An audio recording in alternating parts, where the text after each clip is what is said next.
don't know if you know the amount of public interest in Plymouth Airport. A post I put on Facebook recently had over 500,000 views from around the world. 500,000 views. And there you go. To give you an idea, as you can see, 500 and something thousand views from around the world. Amazing. So the interest is high. And basically, I contacted all my subscribers and I asked them what I should ask you. Yeah. And it was hundreds of replies. So I've tried to bring them down to some pretty basic elements. Okay. Number one, people in Plymouth feel that we are a bit lost down here. And how much longer does Plymouth have to be at the end of the A38 that seems to have accidents, unfortunately, every day, or at the end of a railway system that's 100 years old and doesn't work when it's wet or rough weather. So people feel that we need another option. So the questions are now, but that's the background. They wanted me to say that, that, you know, we feel Plymouth is left behind. One of the main questions they asked is, what is your personal view on Plymouth Airport? I mean, the first thing to say is that I was not involved in the decision to close Plymouth Airport. In fact, if I had been involved in the decision to close Plymouth Airport, I would have said, we're not closing Plymouth Airport, because when I became involved in economic development, the council official who used to run the economy department said to me that it was really important that we kept the air links going because of connectivity between Plymouth. Business traffic mainly, not leisure travel so much. And it was useful. So, for example, at the time, we had air links from Heathrow. So people would come into Heathrow from America, and then they would interline, they call it, at Heathrow, get on a smaller plane and come down to Plymouth. And similarly, it was useful for people. The biggest users at Plymouth Airport used to be Imris, which was English China Clays back in the day. And they used to use it a lot to get to London and go from there. But it was always, and people keep forgetting this, it wasn't Plymouth to Heathrow, it was Plymouth to Newquay to Heathrow, right? Because we only ever got half the plane full, those Dash 8s, half the plane was full at Plymouth, and then they'd go and pick up at Newquay, and then it'd be a full plane going to London. And then Imris, as you probably aware, didn't, you know, they pulled out, and therefore that business traffic was halved effectively. So, you know, it's a long time ago, all of this, of course, but, you know, the idea that the airport is an alternative to the road and the rail is just not right. I mean, if you think about the railway, for example, Plymouth station, 800 passengers from Plymouth to London every day. We'd never had anything like 800 passengers going out of Plymouth on the airline. But for business, having that connection by air, I always thought was something we needed, and I still do. So therefore, I take it that you support the opening of Plymouth Airport. Of course, I'm very keen on it, and that's why I've been spending so much time trying to do just that. It's really important. Is that the feeling of the council as a whole? Yeah. There's no dissent on the council about that. We all feel the same way. Would you see the reopening of the airport as an important part of the expansion of the city?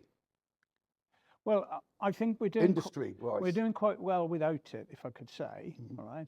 And it's important. I know people on your website and in other places say that we're not doing very well, but actually we're doing very well indeed. If you look at the number of jobs, we're now providing 116,000 jobs on behalf of the sub-region. We've had growth since COVID of 6,000 jobs into Plymouth. So we are growing industrially. We are set to grow even further now. There's a £4.5 billion investment happening into the Devonport dockyard, which will have a huge impact in terms of extra jobs in construction, extra jobs in housing, extra jobs in the supply chain for the dockyard. So Plymouth's actually doing and about to do very well indeed at the moment. But it's still the case that connectivity is an issue for some people and for some businesses. How far have you got, when I say you, I mean as an entity here, with reclaiming the lease from Sutton Harbour? So I can't go into any details at the moment because we're in the middle of a legal process with Sutton Harbour to get that lease off them. I mean, control of the land is what's the most important thing now to what happens to the airport in the future. We have no options at the moment without control of that land. So that's what we're spending our time now doing, just that, trying to get that lease off them. Could you give me a timescale? I can't because we're in a legal process. So, you know, with lawyers and that, sometimes they like to spin things out. I know that personally. So I can't. I mean, I'm as impatient as you to get this done because we've been talking for a very long time about it. But talking we have to do. And we don't have control of the land. And while we don't have control of the land, then we can't do what we want to do. Of course. Have there been any independent firms who've expressed an interest in running the airport? Yes, they have, and we've had consultants looking at those, and so far none of them can provide any certainty about being able to do it. I've seen some very pretty slides and some very pretty pictures, but what we haven't seen is real hard evidence of financial support, private investment, if you will, because that's what would be needed to do it. I mean, I don't think anybody's under the illusion that there wouldn't be some requirement for subsidy, public subsidy for it. There was, you know, clearly we would have to consider that. But nobody who's come to us yet has been able to give us any evidence that they have either planes or they have landing slots, because everybody's got to remember this, that getting into Heathrow, getting into Gatwick, getting into these places, actually, the business of those airports, they earn far more from transatlantic flights landing than they do from a Dash 8 or a small craft from a regional airport. And so, you know, that's partly why, you know, that's part of the equation here. It's not just about what we do here, but it's about how the airports that we want to land in operate as well. I think you and I share the same opinion that it will never be what I call a bucket and spade airport, in the sense that you're not going to go for your weekend in Spain from here. And it's a business orientated airport, which what it was in the past. And I used it myself when I was in work. Yeah. I could go to Manchester. Yeah. I could leave home at 7:30, be in Manchester by 9:30 and home in the evening. Yeah. Wonderful. Yeah. But have you considered opening it as an airfield? Well, do you know the difference? And yes, do you know the costs? Well, I do. I mean, the thing is that, I mean, what I've been told is that when the airport closed in 2011, the Civil Aviation Authority for flights in and out ended. Now, what we used to have is historic permission, because increasingly the safety zones at the width and the length of the airport were not as they should be, but because Plymouth had been open, those permissions were continued. Now, as soon as it was closed in 2011, those permissions stopped. So there is now an issue about how long the runway would have to be, how wide it would be, and all this and the rest of it. Now, what I think will happen is that there will be a Category 3 airfield, is what they're talking about. So, I mean, for that, you don't need a fire brigade, you don't need an air traffic control tower, you need a windsock, and you don't even need a runway. You could have it grassed. Taken my words out of my list here. Yeah. Yeah. And some people who worked for Plymouth Airport, and another of my subscribers who worked at Heathrow, he said basically on the bare of it, you could actually reopen the airfield for £1,000 by painting out the crosses on the runway. Well, I don't know about that, but what I do know is that what we had there before wouldn't be. So it isn't, you know, when people talk about reopening the airport, that won't happen, and it can't happen without major land acquisition and major money. But an airfield, a business airfield, a Category 3 airfield, would deliver a lot of that connectivity very cost effectively. It certainly would, wouldn't it? The government for any funding. Yes, I have. I wrote to the aviation, to the Secretary of State for Transport following a council meeting here before Christmas. I've had a reply, and they were, let's say, a bit circumspect about what they said in the letter, because they were aware that we're currently in discussions with the leaseholder, St Harbour. But they wanted me to keep them informed of how those things were going, and we could have further discussions in the future. But yes, so I have written to them. But as you said, we don't need that much money, do we? No. Because there's an airfield at Bolt Head. You may know Bolt Head, it's near Salcombe. Yeah. It's run by volunteers. Yeah. And they pay 20 quid to land. Mm. And the airport, even our airport at Plymouth, still has an aircraft hangar.